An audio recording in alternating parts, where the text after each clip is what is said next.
আমাদের বক্সিগঞ্জ বাইতুল ফালাহ জামে মসজিদের ইমাম ও খতিব।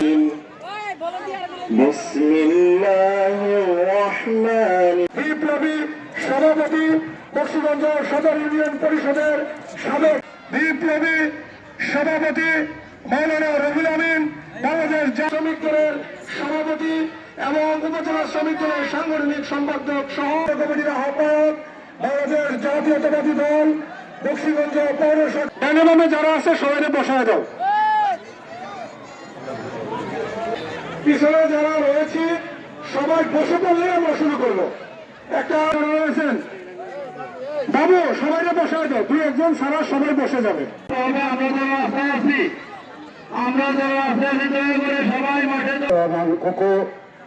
শহীদ প্রেসিডেন্ট জিয়াউর রহমান, আমরা তাদের জন্য ধন্যবাদ। বিএনপি কর্তৃক আয়োজিত গণতন্ত্রের মাদার বসে পড়েন, আমাদের ইমাম সাহেব চলে আসছে, আমরা এক্ষুনি আমাদের প্রোগ্রাম শুরু করে দিব।